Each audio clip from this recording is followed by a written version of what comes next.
My inspiration to go into medicine was probably my parents. My father is also a plastic surgeon.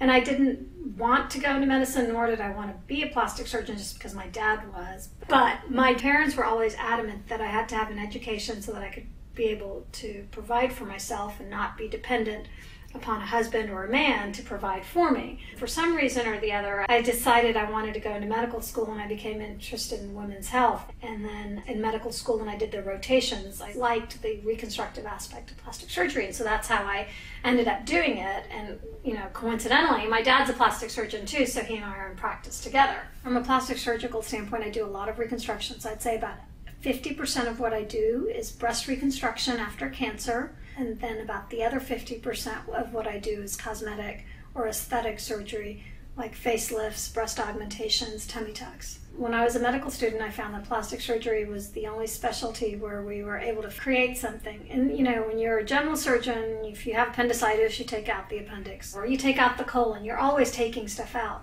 And in plastic surgery, you're actually making something, whether it's reconstructing a breast or putting a face back together after a big head and neck cancer, and that's what attracted me to it.